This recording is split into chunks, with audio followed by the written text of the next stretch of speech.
Happy New Year! I hope that everybody had an amazing night last night for New Year's Eve, safe, healthy, surrounded by those that you love, and that this year is going to be absolutely amazing. I am Dr. Charmaine Gregory, and this is the Nocturnist Diary. This is the first live of 2018, and I wanted to talk about one of my favorite subjects, and I don't know why I'm obsessing about this, but fear. And if you are afraid, that can actually be a good thing. Hey, Nancy, thanks for joining. Being afraid can definitely be a good thing. So one of the things that I am working on, which is has been something that I was working on last year, but I want to work on it some more this year and hopefully take it up to the next level as far as turning it from a fear into a triumph. So there you have it. Hey Karen, thanks for joining. So what am I talking about? So I am a person who, whenever I am getting ready to speak in public, my palms get super sweaty. I start perspiring underneath my suit coat or whatever it is that I'm wearing, and my heart starts beating extra fast, and I feel just like an inner turmoil that is just starting to erupt, and so much energy built up inside that is almost like a tornado that is within me that is ready to explode. And that happens every time. And I just have been working on becoming a more smooth, and when I say smooth, not smooth in a slimy way, but smooth in a more effective delivery way when I speak. So having very fluid ideas, having a captivating story to tell, and engaging my audience so that they can feel the emotion that I am feeling and they can get the message that I am trying to relate to them. Another thing that I am fearful of when I'm speaking is that I will completely forget what I have to say. And that's a real fear. I mean, if you are talking about a topic that you are not intimately knowledgeable about. So say, for example, most of you know that I am a emergency physician, and I work with residents, and sometimes we are dubbed to give lectures on areas that we may not be intimately knowledgeable about. So then we have to go and do research on it and provide a way in which our adult learners can get the information in an effective way so that they will actually retain it. Hey Martha, thanks for joining. So I'll give you an example. So for me, and for most emergency physicians, there are things that are just natural for us. So we can easily manage a really sick person who is in something called flash pulmonary edema, where they have accumulated fluid on their lungs because their blood pressure is just spiked up really rapidly and has caused some difficulty with the ability of the heart to pump the blood effectively, and so you get a lot of fluid or back up into the lungs. So that's something that we can manage pretty much in our sleep. Other thing that we can manage pretty much in our sleep is if having to secure an airway. So, if somebody comes in and they're having difficulty breathing, and so we have to intervene in order to make sure that they don't get any worse, and ultimately that they don't, have the ultimate badness occur, then we intervene by securing their airway, which means giving them medications and then putting a plastic circular tube into the airway so that we can get all the oxygen that we need to the lungs. So these are all things that are super comfortable for us, and not really beyond our comfort zone. So when we get asked to speak on those topics, it's always a lot easier. We feel comfortable, we do it every day, great. When we get asked to speak on a topic like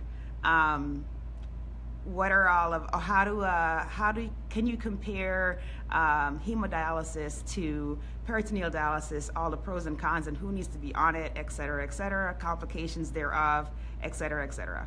Okay, this is beyond our comfort zone.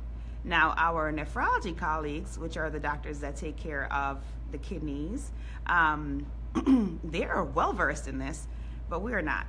We usually deal with the emergent situations that arise from the patients that have these problems. So, yes, we're aware of those things, but when you start talking about, well, who should be on PD and peritoneal dialysis, or who should be on hemodialysis, then we start getting a little uncomfortable. So, you get asked to talk about stuff like that, or the one that is my absolute favorite, which again is another one that makes me a little uncomfortable, is the lecture on electrolytes. Now, this can be, it's fascinating stuff on one level, but it can also be a little on the drier side of things on another level.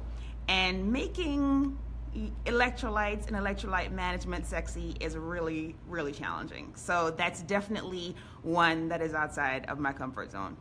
So a great speaker, or a person who is really good at engaging an audience, can take even the driest of topics and make it exciting, make it engaging, build it around a story so that the audience can get enthralled by it, can become a part of the experience.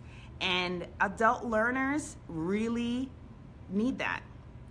If you ever think about how you learn when you were a child, literally, I watch my children. Hey, Leah, thanks for joining. Hey, Manny, thanks for joining.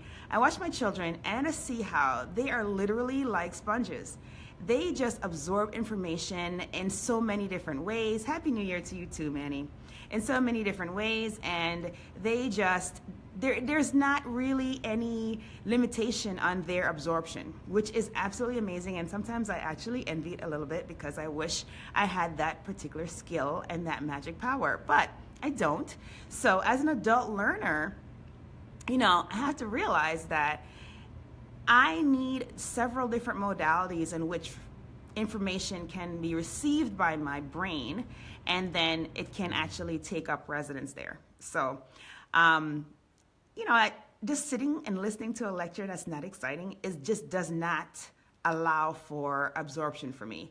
And I think that's true for a lot of people who are adult learners. And so then you have to think about making your lecture in such a way that there are indelible imprints within it. So some people are really good at the storytelling part.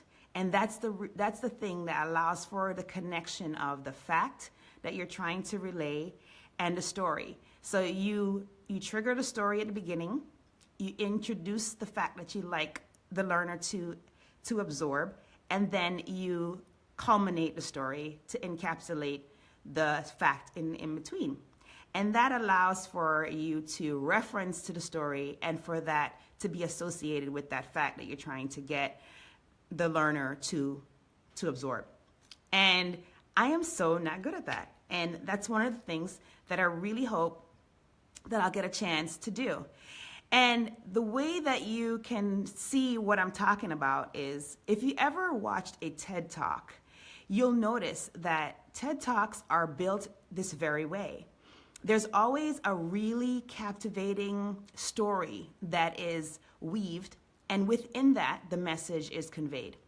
And if you think about how at the end of a TED Talk, it gives you a lot to ponder, and there's always some form of call to action, then you see that that is a really effective way for adults to get information.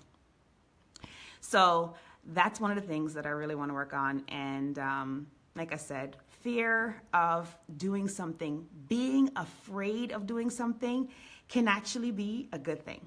You can utilize that energy, that fear, and you can use it for good, for lack of a better term. So instead of it crippling you, instead of you saying that you don't think you can do something because you're afraid, I say that you should embrace that fear and go ahead and do it anyway. I'm reading a really cool book right now, and I will share a little bit more about it as we go along here, because it just definitely keeps things in perspective. And the author provides quite a bit of practical information about how to embrace fear, how to utilize it for good, because it is a superpower, believe it or not, how to utilize it for good, and to really help it to propel you forward in a trajectory that you never would have imagined otherwise. So I know that you guys hear me say it all the time, but I hope that you will definitely be fearless, because when you are fearless, it doesn't mean that you are devoid of fear. What it means is that you are taking that fear and you are using it for positive. You're using it to bust through the door, break down the wall, climb over the wall, do whatever you need to do in order to do that thing that you are afraid of. Because trust me, every single time that I have pushed through fear and done the thing anyway, there has always been nothing but greatness that has come of it. So there's definitely, this is obviously, the caveat that I will say here is that this is obviously something that is not going to cause you physical harm. So I'm not endorsing that if you're going to be jumping into a tiger pit and you're afraid of that you should do it, because that is not wise. But I'm talking about everyday things that you may not try because you're afraid. I say toss that aside, embrace that fear, and do it anyway. So hopefully this was helpful to you. I hope to definitely keep you updated on how my progress is with becoming a better orator, and hopefully starting to do it on a regular basis so that I can develop that skill, because it's like everything else. The more you do something, is the better you're going to get at it.